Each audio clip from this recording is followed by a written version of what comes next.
duke pas parasysh faktin që qeveria i kaloi procedurat, kaloi rebalansi dhe dita e premte ishte dita e fundit e ankesave dhe të hënën ishte caktuar, domethënë fillimi i punimeve, normalisht që ndodhi situata e cila ndodhi, që normalisht duket se ka pasur qëllimin e vet, po kushdo që kam thënë disa herë në shpinën e shëndetit të qytetarëve dëshiron që të fitojë cilën do qoftë pikë, ka gabim dhe ka bërë llogaritë e gabuara.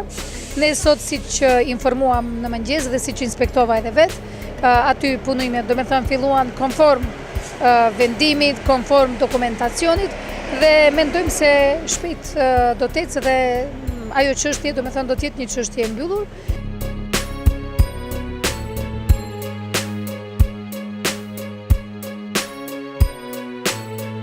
Nëndër kushti i vitit 2017 do jetë dita kur procesi i vrasjes së ngadalshme të qytetarëve të Tetovës arriti kulmin.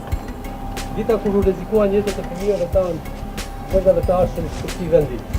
Do ishte e shëmtuar dhe kriminale nëse janë të vërteta dyshimet që kjo deponi u toq për të përdorur si arenë politike dhe për qëllime parazgjedhore, ku u vu në rrezik jeta dhe shëndeti i qytetarëve të Tetovës për pozicionime brenda partijake ose ndërpartijake apo për konflikte të biznes interesave të pista e të dyshimta. Sot protestum që të kemi ajër të pastër, që mos kemi deponi në çdo cep të qytetit tonë, çdo kundi ku ju kujtohet të vundojnë një deponi të egër. Deponia është njëra nga gjërat alarmante, domethënë skandaloze. Mua më shqetëson fakti me deklaratat që japin, deklaratat qesharake tonë, në thojza, ose shtazarake që mundohen bëjnë një justifikimi për diçka që nuk ja vlen. Është vërtet fatkeqësi që qytetarët e qytetit të Tetovës ndje përballen me këtë problem.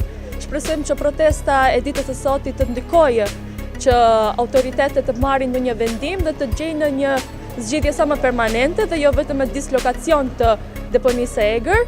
Gjithashtu nëse ka nevojë që të bëhen edhe protesta të tjera.